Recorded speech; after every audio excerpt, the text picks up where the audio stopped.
நண்பர்களுக்கு வணக்கம். 17 ஜூலை 2024, அதான் ஆடி 1. அந்த ஆடி மாதம் ராசி பலனை பற்றி எல்லாம் நம்ம 12 ராசிக்கும் பார்த்துட்டு இருக்கிறோம். இப்போ கும்பராசி நம்ம பார்க்கலாம். கும்பராசி இந்த ஆடி மாத பலன் எப்படி இருக்குங்கிறது எல்லோரும் அவ்வளோ எதிர்பார்த்துட்டு இருக்கிறது தான். எல்லாம் சின்ன குழந்தைகளிலிருந்து பெரியவர்கள் வரை ராசி பலன் பார்க்குறீங்க, ராசி பலன் எதிர்பார்க்குறீங்க. நம்ம ராசிக்கு என்ன சொல்லுவான், நான் பெரிய அந்தந்த வயசில் இருக்கிறவங்க எல்லாமே எதிர்பார்க்குறது உண்மை தான். டிவியில் பார்க்குறீங்க, பேப்பரில் பார்க்குறீங்க, சேனலில் பார்க்குறீங்க, யூடியூப்பில் பார்க்குறீங்க. எல்லாமே ஒரு எதிர்பார்ப்புன்னு ஒன்று இருக்குது. இன்றைக்கி காலகட்டத்தில் ஜோதிடம் அந்தளவுக்கு உங்களுக்கு ஜோதிட நம்பிக்கை அதிகமாக வந்துட்டுருக்குங்கிறத நினச்சி சந்தோஷப்படலாம். அதனால் கும்பராசி அன்பர்கள் எல்லாருமே ஒரு நிதானமானவர்கள், பொறுமையானவர்கள்னு சொல்லுவேன். ஏன்னா சனியினுடைய ஆதிக்கம் கொண்டவர்கள் எல்லாமே அப்படி தான்.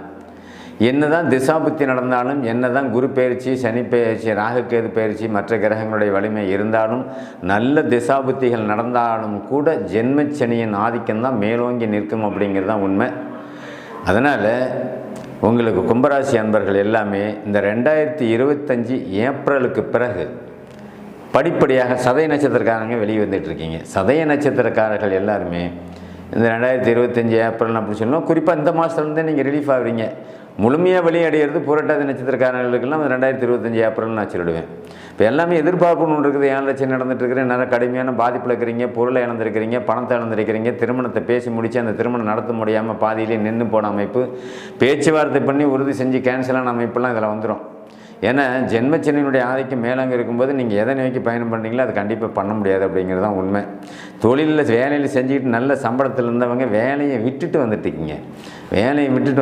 அது பாதிப்பு சந்திச்சு, பாதிப்பை மட்டுமே என்னப்பா இவர் பாதிப்பு மட்டுமே சொல்லிகிட்டு இருக்காருன்னு நீங்கள் வருத்தப்படலாம். ஆனால் வேலையை விட்டவங்க, இது வரைக்கும் தொழிலில் கஷ்டப்பட்டுட்டு இருக்கிறவங்க, நஷ்டப்பட்டவங்க, என்ன கடுமையான பாதிப்பு அப்படிங்கிற லெவலில் இருந்தவங்க எல்லாருமே இந்த மாதத்துலேருந்து படிப்படியாக நீங்கள் அதிலேருந்து விலகி வெளியே வர்றீங்க. கடன் சுமையில் இருக்கிறவங்களுக்கும் சரி, கல்வியில் தடுமாற்றம் ஏற்பட்டு படிப்பு முடியாமல் நின்றவங்களும் சரி, என்ன திருமண தடை ஏற்படுத்தினவங்களும் சரி, அந்தந்த வயசுக்கு தகுந்த மாதிரி இது எல்லாமே இந்த மாதத்துலேருந்து படிப்படியாக விலகக்கூடிய ஒரு மாதமாக இருக்கும். ராசி பலனில் எல்லாமே எதிர்பார்க்கறது தானே. 20 வயசாக இருந்தால் படிப்பை எதிர்பார்க்குறீங்க. என்ன படிப்பு படிப்பாங்க, எப்படி இருப்பாங்க, அவங்க படிப்பை கம்ப்ளீட் பண்ண முடியாமல் நின்று போயிட்டோமே அப்படின்னு நினச்சிட்டு இருக்கவங்களாம் இனிமேல் படிப்பை கம்ப்ளீட் பண்ணி வெளியே வருவீங்க. ஒரு தொழிலில் போய் செஞ்சுக்கிட்டு இருந்த ஒரு 25 வயசு வாலிபர்களாக இருந்தாலும் சரி, பெண்களாக இருந்தாலும் சரி, தொழிலில் செஞ்சு இதில் முக்கியமானது என்னென்னா இந்த பௌர்ணமி யோகம்னு ஒரு வரி இருக்குது. ஜென்மச்சனியின் ஆதிக்கம் கூடுதலாக இருந்தாலும் கூட இந்த மாதத்துலேருந்தே கும்பராசிக்காரர்கள் எல்லாருமே அதாவது அவங்க எல்லா விஷயத்துலேயும் மீண்டு வருவாங்கங்கிறது தான் உண்மை. படிப்படியாக அவங்க நிறைய பிரச்சனைகள்லேருந்து வெளியே வருவாங்க அப்படின்னு நான் சொல்லிட்டு போயிடுவேன். பொதுவாக கும்பம் அப்படிங்கிறது நான் முதல்ல சொன்ன மாதிரி தசாபுத்தி அமைகளுக்கும் ராசியினுடைய, அதாவது குரு பார்வையில் இப்போ ஜன காலத்தில் நல்ல தசபுத்தி ஓடிக்கிட்டு இருக்கிறவங்க எந்த வகையிலையும் பாதிப்புகள் இருந்தாலும் கூட அதை சமாளிக்கக்கூடிய அமைப்பில் இருப்பாங்கிறது தான் உண்மை. அதனால் கும்பராசி நிறைய எதிர்பார்ப்பு இருக்குது கும்பராசிக்கு. ஏன்னா கும்பராசியில் இன்றைக்கி ஜென்மச்சனி போயிட்டு இருந்ததுனால அவங்க இது வரைக்கும் பட்ட துன்பங்கள் எல்லாமே விலகிற அமைப்பு. குறிப்பாக அவிட்டம், சதயம் நட்சத்திரக்காரர்கள் இது வரைக்கும் பாதித்தாங்கிறது தான் உண்மை. அவிட்டம், சதயம் நட்சத்திரக்காரர்கள், அதுக்கு அடுத்தபடியாக பூரட்டாதி நட்சத்திரக்காரர்கள், அது 2025 ஏப்ரல் வரைக்கும் அப்படியே கொஞ்சம் போவோம் பூரட்டாதியில். அப்போ அவிட்டம், சதயத்தை இப்போ ரிலீஃப் ஆகுறீங்க. சதய நட்சத்திரங்க ரிலீஃப்னால் என்னங்க, எவ்வளோ பணம் வந்தாலும் பத்தலை, எந்த வேலைக்கு முயற்சி பண்ணாலும் அது நடக்கலை, நிறைய பணத்தை செலவு பண்ணியாச்சு, நல்ல பொருளாதாரத்தை இழந்தியாச்சு, நிறைய மருத்துவ செலவு பண்ணியாச்சு. இதில் வேடிக்கை என்ன அப்படின்னா, இந்த ராசி பலன் நம்ம இங்கே சொல்கிறோன்னா கூட ஒரு வீட்டில் 4 பேர் கும்பராசியாக இருந்தால் ரொம்ப கடுமையான மன உளைச்சலுக்கு ஆகிடுவான். கடுமையான பிரச்சனை தலை தூக்கிட்டு ஆடும். பிரச்சனைனா என்ன, 2 பேர் இருந்தால் 2 பேரும் வேலைக்கு போக முடியாது, ஒருத்தருக்கு ஒருத்தர் சண்டை போட்டுட்ருப்போம், வெளியிலையும் பிரச்சனை வரும், வீட்டுக்குள்ளேயும் பிரச்சனை வரும், பணம் இல்லை, காசு இல்லை, தேவைகள் அதிகமாகுது. இன்றைக்கி காலகட்டத்தில் தேவைகள் அதிகம்.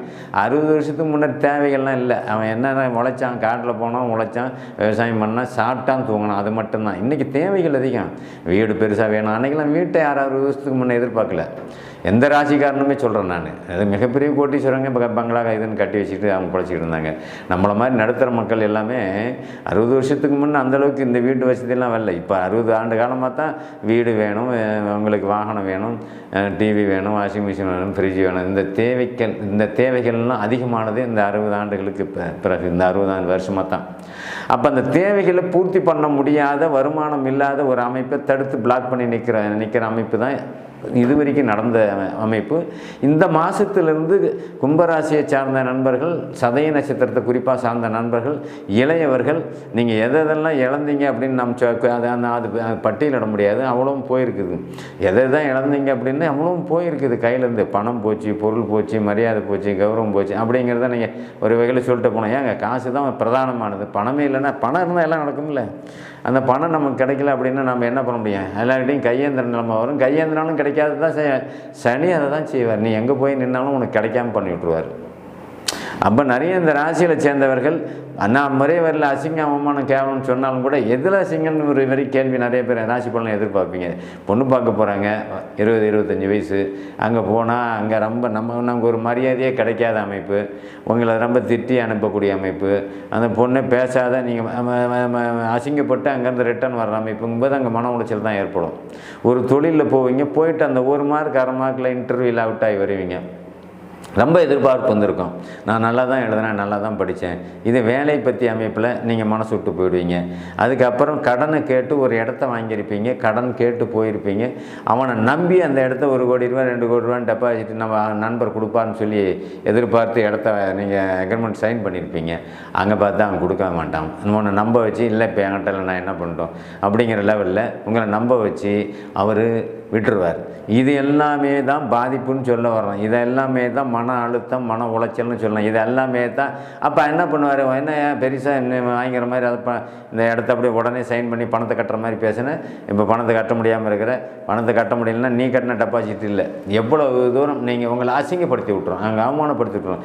நல்ல பேச்சு, தரம், குவாலிட்டி, எங்கே போனாலும் உனக்கு ஒரு மரியாதை இருந்தது, எத்தனை லட்சம்னாலும் தூக்கி எறியக்கூடிய ஒரு கெப்பாசிட்டியில் இருந்த நீங்கள் அதை பண்ண முடியாது பண்ணும்போது ஒரு அசிங்கத்தை சந்திக்கிற மாதிரி தானே அமைப்பது. ஆக இந்த 40, 50, 60 வயசை கடந்தவர்கள், ஒரு நாணயத்தோடு வாழ்ந்தவர்கள், அந்த நாணயத்துக்கு ஒரு அவமானம், அசிங்கம் வரக்கூடிய அமைப்பு அங்கே நடந்துடும் அப்படிங்கிறது தான் உண்மை. ஏன்னா இது வரைக்கும் அது நடந்தது. இதுக்கு மேலே அதிலேருந்து நீங்கள் ரிலீஃப் ஆகி வெளியே வரீங்க. எல்லாத்துலேயும் ஜெயிக்கக்கூடிய ஒரு மாதம் அப்படின்னு சொல்கிறேன். இந்த ஆடி மாதங்கிறது அவ்வளோ சாதாரண நீங்கள் நினைக்க வேண்டாம். ஆடி மாதத்தில் இன்றைக்கி கிரக அமைப்புகள் இந்த கும்பராசியை பொறுத்தவரை சாதகமான பலனே தான் இன்றைக்கி நடந்துகிட்டு இருக்குது. இதுக்கு மேலே நீங்கள் இந்த புரட்டாதி நட்சத்திரக்காரங்கள் தான் கொஞ்சம் இழுபறியாக இருக்குமே தவிர, சதய நட்சத்திரக்காரங்கள்லாம் மீண்டும் வெளியே வர்றீங்கிற ஒரு அமைப்பில் இருந்தாலும் அவங்க நான் அதிலே தான் கடனிலே தான் இருக்கிறேன், தீர்றதுக்கு எவ்வளோ நாள் இருக்கும் அப்படின்லாம் எதிர்பார்ப்பீங்க. ராசி பலனில் அதெல்லாம் சொல்லுவாங்களான்னு கூட எதிர்பார்ப்பீங்க. தீர்றதுக்கு இன்னும் 1 வருஷம் ஆகும். எவ்வளோ பெரிய கடன் பிரச்சனை இருந்தாலும் அந்த கடன் பிரச்சனைலேருந்து நீங்கள் வெளியே வரதுக்கு இன்னும் 1 வருஷம். தசாபுத்தி அமைப்பின் பிரகாரம் அது இன்னும் 1 வருஷம் 2 வருஷம் கூடுதலாக கூட போகலாம். ஆனால் ராசி பலத்தினுடைய அமைப்பில் திசாபுத்தி சாதகமாக இருக்கிறவர்கள் உடனடியான தீர்வுக்கு வந்துடும். அதேமாதிரி வேலையை எதிர்பார்த்துட்டு இருக்கிறீங்க. ஜென்மச்சனியில் வேலை வாங்கினவங்களும் இருக்காங்க. இந்த ஆடி மாதத்தில் வேலை வாங்கிட்டாங்க. என்ன பண்ணுது? வேலை வாங்கிட்டு அந்த வேலையில் நம்ம இருக்கலாமா வேண்டாமாங்கிற அளவுக்கு வேலையை ஒன்று சுற்றி இருக்கக்கூடிய, உன்னை சார்ந்து இருக்கக்கூடிய மேல் அதிகாரிகளாக இருந்தாலும் சரி, உங்களுக்கு கீழே வேலை செய்கிறவங்களாக இருந்தாலும் சரி, தொந்தரவாக இருப்பாங்க. ஏதோ ஒரு பிரச்சனையை கொண்டாந்து உங்கள் தலை மேலே வச்சு விடுவாங்க. நான் தேவையில்லாத ஒரு வச்சு உங்கள் தொழிலுக்கு அந்த ப்ரமோஷன் டீபர்மெண்ட் ஆகிற அளவுக்கு பண்ணுவாங்க. பதவி இறக்கம்னு சொல்கிறேன் நான். உன் வேலையை கெடுக்கிறதுக்கு வேலையில் ஒரு இது வர்ற அமைப்பு வந்துடுவாங்க. இத்தனையும் இந்த சதய நட்சத்திரத்தில் சதய நட்சத்திரத்தில் இப்போ சனி போயிட்டுருக்கிறவங்க எல்லாத்துக்கும் நடந்துகிட்டு இருக்குது.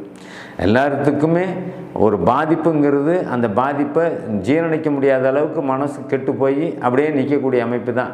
திருமண வயதில் இருக்கிறவங்களுக்கு, திருமணம் பற்றிய சிந்தனையை ஓடிக்கிட்டு இருக்கிறவங்களுக்கு, பெற்றவங்க முதற்கொண்டு அந்த வாலிபனாக இருக்கிற பெண்ணாக ஆணாக இருந்தாலுமே சரி, எல்லாத்துக்கும் சேர்ந்து மனசு கஷ்டமாக, மனசு நொந்து போயிற அமைப்பு வந்துடும். ஏன் அப்படின்னா ஆவலோடு எதிர்பார்ப்போம். அந்த எது ஆவலாக நீங்கள் எதிர்பார்க்குறீங்களோ அது நடக்காது.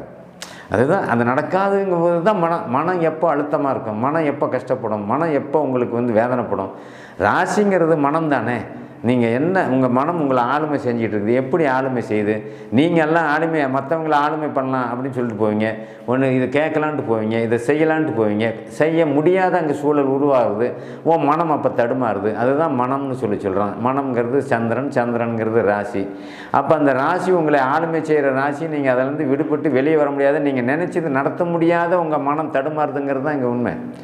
அதனால் ராசி பலன் நிகழ்ச்சியில் நீங்கள் எதிர்பார்க்குறது என்னென்ன நிகழ்ச்சியிலிருந்து நம்ம வந்து வேறுபட்டு காணப்படுறோம் அப்படிங்கிறத நீங்கள் எதிர்பார்ப்பீங்க.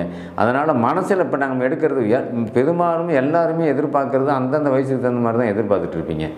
சின்ன குழந்தை ஒன்றும் எதிர்பார்க்காது, அதுக்கு என்ன பண்ணும், ஆசையாக பொருள் கேட்கும், ஏதாவது சாப்பிட்றது கேட்கும், இல்லைன்னா அழுவ ஆரம்பிக்கும். அது மனநிலை, அதனுடைய ஆளுமை அவ்வளோதான். பெரியவங்க வயசுக்கு தகுந்த மாதிரி அந்த ஆளுமை இருக்குது. நேட்டாக துணிமணி போடக்கூடிய அமைப்பு, செல்வாக்காக இருக்குன்னு நினைக்கிற அமைப்பு, செல்வாக்கே இல்லை இப்போ நம்ம கஷ்டப்பட்டுகிட்டே இருக்கிறோம் அப்படிங்கிற அமைப்பு. அதனால் செல்வாக்கு எல்லாமே உங்களுக்கு வந்தாலும் கூட இந்த ஆடி மாதம், இந்த மாதத்துலேருந்து உங்களுக்கு எல்லாமே படிப்படியாக குறைஞ்சி நல்ல நிகழ்வாக நடக்கக்கூடிய மாதமாக இந்த மாதம் இருக்கும். நன்றி, வணக்கம்.